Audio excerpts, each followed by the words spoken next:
Chegou a hora do grande debate aqui no Expresso CNN.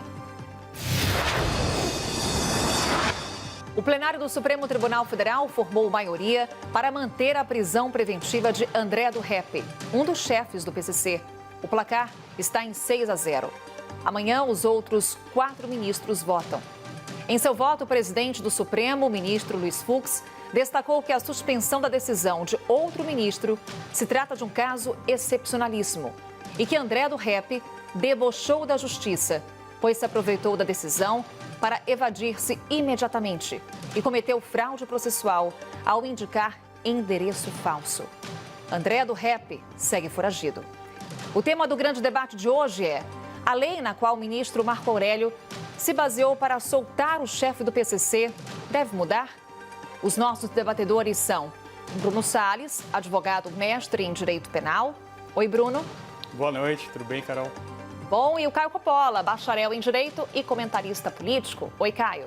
Boa noite, Carol. Boa noite, doutor Bruno. Seja muito bem-vindo. Boa noite ao espectador da CNN. Boa noite, Caio. Começamos então com você, Caio, suas considerações iniciais. Claro, obrigado, Carol. Bom, se o debate de hoje fosse pautado pelo sarcasmo das hashtags da internet, a questão em discussão seria a decisão do ministro Marco Aurélio, do Supremo Cartel Federal. Tão absurda e tão irresponsável foi a soltura de um líder de facção que agora paira sobre a mais alta corte brasileira a gravíssima suspeita de cumplicidade com o crime organizado. Olha que ponto chegamos. Colaborou para essa atmosfera de desconfiança na justiça, a ausência de decoro e a falta de temperança do ministro Marco Aurélio ao ser questionado pelo jornalismo aqui da CNN Brasil sobre uma dessas coincidências que nos fazem imaginar coisas. Vejam só, até 17 de fevereiro desse ano de 2020, trabalhava no gabinete do ministro um tal doutor Eduardo Ubaldo Barbosa, até então um ilustre desconhecido no meio jurídico. Menos de um mês depois, o site da Receita Federal aponta a abertura de um novo escritório de advocacia lá em Brasília, o Ubaldo Barbosa Advogados, cujos únicos sócios são o próprio doutor Ubaldo Barbosa e a doutora Ana Luísa Gonçalves Rocha. Eu não sei qual círculo profissional ou qual círculo social que o doutor Ubaldo e a doutora Ana Luísa frequentam, mas é fato que ela se tornou a advogada responsável pelo pedido de soltura de um dos maiores narcotraficantes do Brasil, um criminoso cuja periculosidade só se equipara ao seu poder econômico. Em outras palavras, o líder de uma facção multimilionária possui todos os recursos financeiros ilícitos para contratar o advogado mercenário que ele bem entender. Mas, por algum motivo, e aqui cabem muitas especulações, esse chefe do crime, entre todas as suas possibilidades, optou por ser defendido pela advogada de um escritóriozinho recém-estabelecido, cujo fundador, por coincidência, era até outro dia ex-assessor próximo de um ministro conhecido por soltar delinquentes notórios. Para ficar em um exemplo óbvio, vamos falar de Salvatore Cacciola, outro criminoso foragido após a sua soltura pela pena laxativa do doutor Marco Aurélio.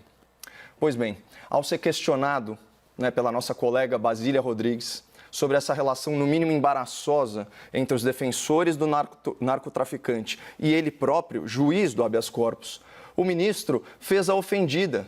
Isso é uma injúria. Acabou a entrevista. Obrigado. Não, doutor Marco Aurélio, nós é que agradecemos, porque são momentos como esse que revelam à população o seu verdadeiro caráter e a extensão da sua arrogância quando contrariado. Nessa mesma entrevista, o ministro afirmou que o Supremo tem que ser contramajoritário. Marco Aurélio deve ser fã do Barão Vermelho, porque ele vive nadando contra a corrente só para exercitar. O problema é que, apesar da sua exacerbada vaidade, Marco Aurélio não é uma estrela como era Cazuza, ele é um juiz. E o que se espera dele não é um comportamento subversivo, mas uma atuação balizada pela lei, pela jurisprudência e pelo respeito ao colegiado. A soltura vergonhosa desse narcotraficante, líder de facção, nos mostra que o novo decano não possui um norte moral confiável e transita na contramão da sociedade de bem, que só pede um pouco de segurança jurídica e um pouco de segurança física contra a tirania do crime. A Constituição Federal é muito clara no seu artigo 105, ao estabelecer ser de competência do Superior Tribunal de Justiça, o STJ, a uniformização de interpretações sobre leis federais, como é o caso do dispositivo penal que trata da revisão periódica da prisão preventiva para verificação da sua legalidade. Pois bem, a quinta e a sexta turmas do STJ consolidaram a jurisprudência sobre essa matéria a partir de um entendimento unânime. Havendo decisão condenatória, inclusive decorrente de julgamento em primeira instância, não é mais necessário avaliar a legalidade da prisão preventiva. E por que será que 10 ministros pensam de forma idêntica sobre um assunto supostamente controverso? Por uma questão elementar de lógica. O artigo 312 do Código de Processo Penal estabelece a prisão preventiva como um mecanismo para assegurar a aplicação da lei penal, quando houver prova da existência do crime e indício de autoria. Ou seja, é uma prisão cautelar, uma prisão provisória, com base em evidências muito menos robustas do que uma condenação.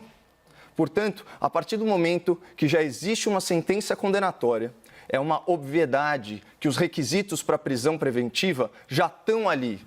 Você tira a liberdade do condenado justamente porque depois da sentença, seja de primeiro grau, seja de segundo grau, fica ainda mais explícita a necessidade de garantir a aplicação da lei penal e porque as provas de materialidade, as provas de autoria são ainda mais robustas, embora caiba recurso e a condenação não seja definitiva.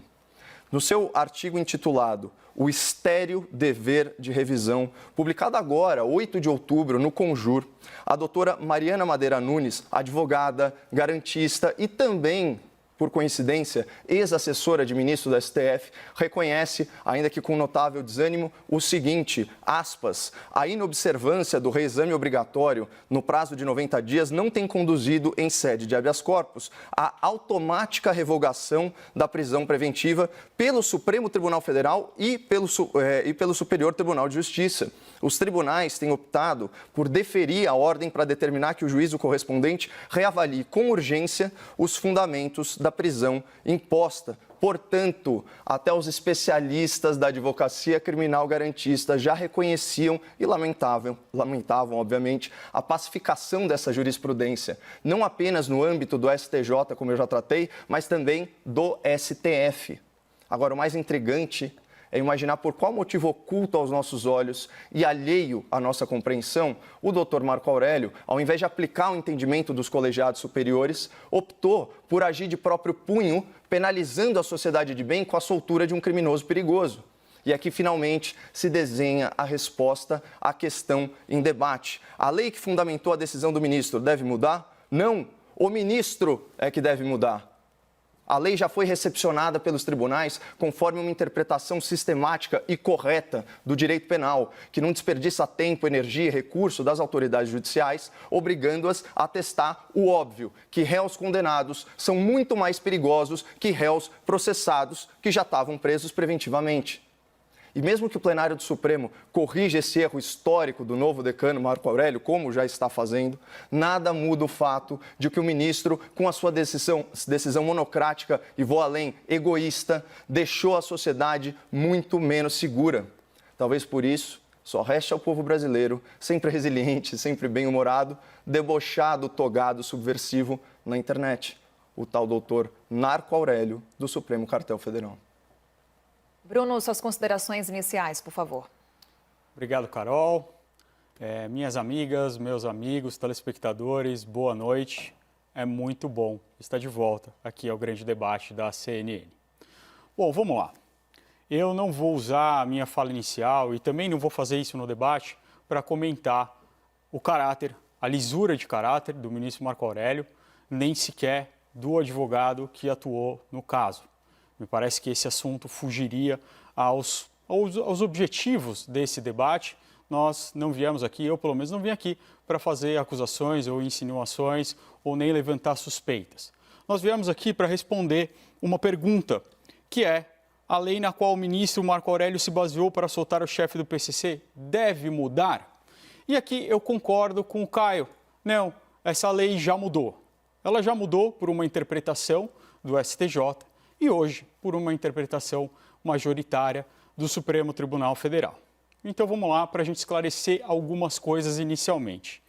A jurisprudência está consolidada sobre o tema? Olha, o fato de existirem alguns julgados em determinada direção, com determinada interpretação, não significa que a jurisprudência já está consolidada, já está cristalizada. Nós dizemos disso de uma jurisprudência de anos, com vários julgados, com muito exame sobre determinada matéria. Essa lei, ela entrou em vigor em janeiro desse ano, com a aprovação do pacote anticrime no final do ano passado e com a vacatio legis, ou seja, esse prazo de entrada em vigor. E por falar em prazo, o que essa lei faz, basicamente, é estipular um prazo. Simples assim. O artigo 316, parágrafo único do Código de Processo Penal, trouxe um novo prazo, como tantos outros que já existem no Código de Processo Penal, no Código de Processo Civil, na Constituição Federal e em vários diplomas do nosso ordenamento jurídico. Como funciona um prazo? Vamos tentar entender o que é um prazo. A gente vai precisar descer a essas minúcias. O prazo, ele basicamente é um período de tempo. Nesse período de tempo, você deve fazer determinada coisa. E se você não fizer determinada coisa, vai existir uma consequência. É tão simples quanto isso. É indutivo, todo mundo conhece isso. Desde que a gente está lá nos tenros anos de escola, a gente recebe prazos para apresentar um trabalho, para apresentar a lição de casa. Depois, no mercado de trabalho, a gente recebe os nossos prazos para entregar um trabalho, os famosos deadlines. E na justiça não é diferente. Nós estamos bastante acostumados com isso. Por exemplo, se ao final de um processo, digamos, depois de uma sentença de primeiro grau, vai se abrir um prazo para que eu apresente um recurso de apelação. Esse prazo, no processo penal, é de 5 dias. Se eu não apresentar a apelação nos 5 dias, ou se eu apresentar no 6º dia, vai ter uma consequência. Qual é essa consequência? Vai transitar em julgado e toda a minha pretensão, tudo que eu estou pedindo nesse processo, eu não vou pedir mais, eu não vou poder mais pedir. Vai precluir o meu direito acaba, porque eu perdi esse prazo. E isso vale para qualquer parte, inclusive para o Ministério Público, inclusive para a defesa. Pois bem, o 316 traz um prazo de 90 dias. Um prazo de 90 dias no qual, antes dele se exaurir, o juiz, e aqui a lei é muito clara, ela diz quem vai ter que fazer isso. Ela diz que é o órgão que emanou essa decisão. Então, portanto, o juiz que decretou a prisão preventiva. Ele vai ter que dar uma decisão fundamentada sobre a manutenção dessa prisão, porque passa o tempo e essa prisão pode não ter mais necessidade. Porque não é só os indícios de materialidade e a prova de autoria e os indícios de materialidade que fundamentam uma prisão. Precisa existir outros requisitos objetivos, como uma infração à ordem pública, uma infração à ordem econômica. E isso vai mudando durante o processo penal. É comum que isso mude durante o processo penal. E isso traz essa necessidade de revisão. Pois bem, se não é feita essa revisão dentro do prazo, deve existir uma consequência. E a lei, o texto legal, ele diz qual é essa consequência. Ele diz, se não for feito, se torna ilegal a prisão. Ele fala dessa forma, em 90 dias, mediante decisão fundamentada de ofício, sob pena de tornar a prisão ilegal. O que o STJ fez, e hoje o STF, foi simplesmente tirar essa sanção. Passou 90 dias e não tem essa decisão, o que acontece? Não, a prisão não se torna ilegal. Você só vai ter que chamar o juiz de novo e falar, olha, sabe aquela obrigação que você já tinha? Então, cumpra, porque se você não cumprir, não vai acontecer nada. E é isso que acontece. Nós simplesmente tornamos um prazo em algo inócuo. Então, respondendo à pergunta do debate, não precisa mudar a lei. A lei já foi tornada letra morta. Considerações iniciais feitas, vamos então ao debate. Um bom debate aos dois. Muito obrigado. Muito obrigado. Muito obrigado, Carol. Aliás, Carol elogiadíssima nas redes sociais pela mediação. A gente sabe que não é trabalho fácil, né, Carol? Quando vocês se comportam, isso ajuda bastante. Que é raro, inclusive. Eu prometo tentar ter um comportamento exemplar, ao contrário do nosso ministro da Corte Suprema, né? Por um lado, também é um prazer, né, ver o doutor Bruno, nosso especialista em direito penal, divergir não apenas da quinta e da sexta turma, né, e da decisão colegiada unânime dos 10 ministros do Superior Tribunal de Justiça, mas também dos 6 ministros, né, do Supremo Tribunal Federal que já se manifestaram sobre essa matéria. O que parece muito claro é que, assim como o doutor Bruno, o doutor Marco Aurélio, de fato, está nadando contra a corrente só para exercitar. O problema é que ele fez isso de forma monocrática, né, impondo a sua vontade e o seu arbítrio contra o respeito ao princípio do colegiado a toda uma nação. Então, isso que é o fato gravíssimo, né? E eu já tentei ser o mais cristalino possível na minha fala inicial, mostrando que não existe lógica nenhuma em fazer a revisão da prisão preventiva, uma vez que já há sentença condenatória. Porque, para julgamento e para decisão condenatória, o sarrafo, o critério, né, para averiguação e exame de provas é muito maior do que para a determinação de uma prisão cautelar. E nada disso estaria acontecendo se esse país fosse minimamente civilizado e garantisse a prisão após julgamento de segunda instância, porque esse líder de facção já colecionava aí pelo menos 2 condenações em segunda instância. A sua periculosidade é ponto pacífico. Ainda assim, né, como eu sempre digo aqui, o ministro Marco Aurélio, ao invés de colocar, né, o processo a serviço da justiça, colocou a justiça a serviço do processo. E nem do processo, da sua opinião sobre o que é o processo. Opinião essa que não é a mesma de todos os ministros da STJ, competentes para decidir sobre esse tipo de matéria, e, ao que consta, pelo menos a maioria dos ministros do Supremo Tribunal Federal. Uma vergonha. Caio, eu de fato não concordo com essa interpretação. Nós, como estudiosos e como acadêmicos do direito penal, nós estamos aqui para fazer trabalhos, para fazer artigos, para fazer críticas à interpretação das Supremas Cortes, do Superior Tribunal de Justiça, do Supremo Tribunal Federal. Não é a primeira vez que eu faço isso, não é a primeira vez que eu critico a Corte e provavelmente, com certeza, não será a última. O fato é que os prazos existem, Caio, por alguma razão. E nesse caso, nós simplesmente estamos tornando inócuo o prazo. E eu vou te dar um exemplo para dialogar aqui com você disse. Olha, depois do julgamento, em primeira ou em segunda instância, não há mais sentido em ter que revisar essa decisão. Olha, eu vou te dar alguns exemplos de como faz sentido. É muito comum que uma pessoa passe tanto tempo presa preventivamente, que quando chega na hora da decisão, a pena que é aplicada a ela é menor do que o tempo que ela já está presa. Ou que ela já tenha direito à progressão de regime daquela pena que foi aplicada a ela. Às vezes a pessoa está ali esperando para ser sentenciada, em primeira ou em segunda instância, 2, 3 anos. E chega no tribunal, uma pena aplicada de 2 anos, em regime aberto. É claro que há razões. Existem outras tantas razões, mas que eu não vou me estender aqui. Por isso, sim, há uma crítica. Esse dispositivo, que não é um dispositivo inventado no Brasil, é um dispositivo normal. Para quê? Para tornar célere o processo, Caio. Para tornar célere. Para que os juízes se sintam compelidos a não deixar os processos acumulando. Porque se ele puder ficar ali para sempre, se os prazos não existirem para ele, as coisas não são impulsionadas. É para isso que existe a prescrição, não é para impunidade. É para isso que existem os prazos.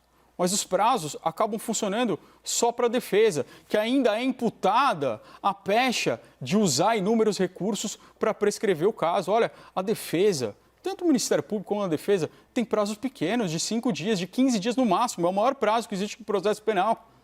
E ainda assim, são eles que são a causa da morosidade do judiciário.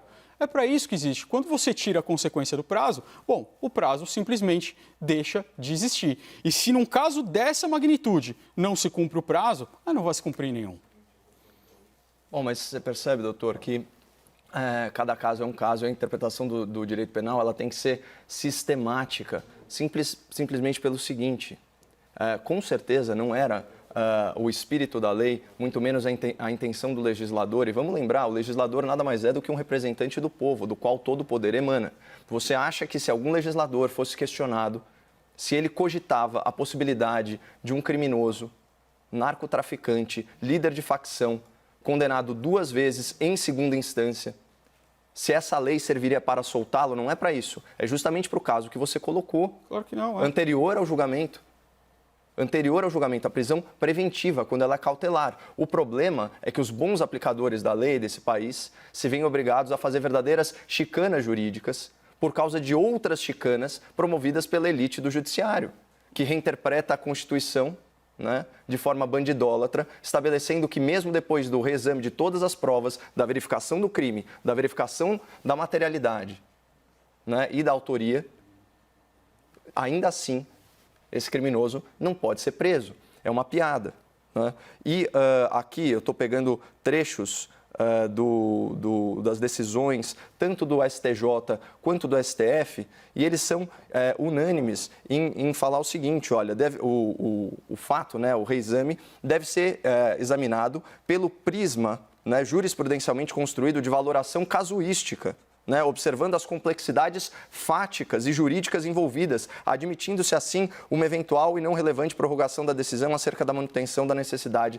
das cautelares penais. Ou seja, é fundamental considerar de quem se está falando.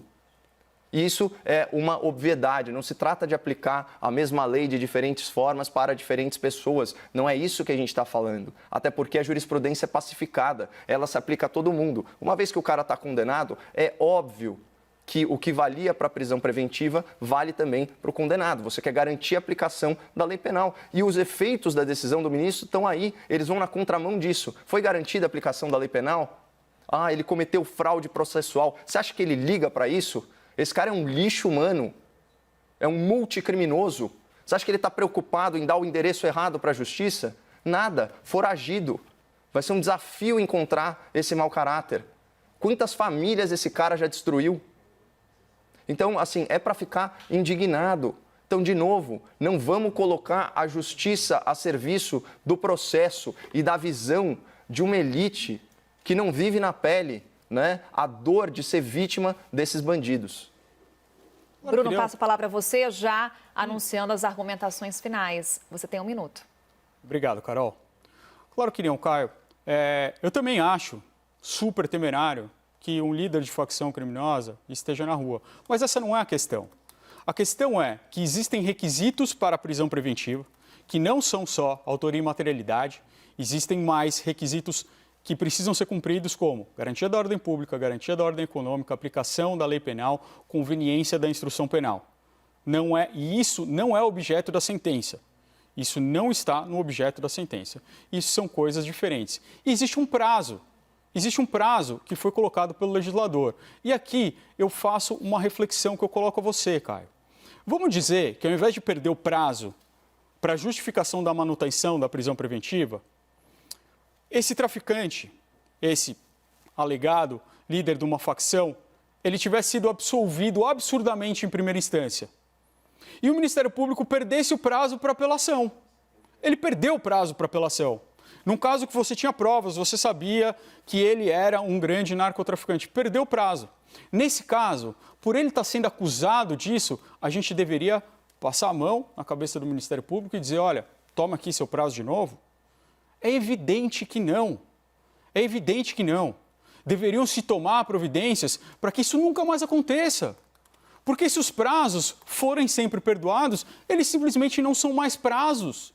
E nós precisamos tratar as nossas autoridades como nós tratamos todas as partes do processo. Com responsabilidade, com accountability, com consequências.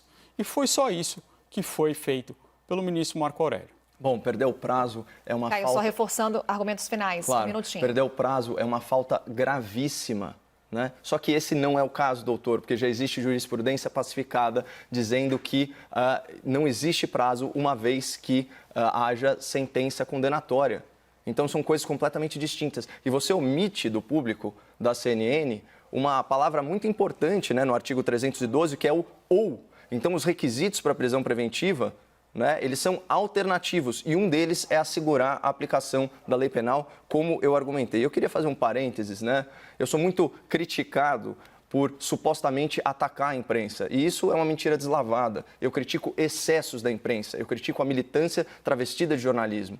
Minha família tem um histórico de defesa da imprensa. Meu avô é autor das anotações à lei de imprensa. E eu queria fazer aqui uma nota de desagravo, não só a Basília Rodrigues, mas também ao Sidney Rezende. Esses sim se comportaram de forma profissional diante da total falta de educação do ministro. Eu li coisas, por exemplo, na Folha de São Paulo, que o ministro Aspas interrompeu a entrevista abruptamente. Que tipo de eufemismo é esse? Quando o presidente da República manda uma jornalista calar a boca, a gente fala que é um ataque às instituições. Agora, quando o ministro do STF bate o telefone na cara da jornalista que está só fazendo o seu trabalho, é interromper a entrevista abruptamente, faça-me o favor. Continuarei criticando os excessos, sempre em defesa das liberdades, dos direitos e garantias fundamentais, inclusive a liberdade de imprensa, parabenizando a Thaís Herédia, o Sidney Rezende e especialmente a Basília Rodrigues pelo excelente trabalho que, infelizmente, né, foi interrompido precocemente pela arrogância, pela falta de educação do ministro do Supremo Tribunal Federal. Caio Coppola, Bruno Salles, muito obrigada. Até amanhã. Até amanhã, boa noite.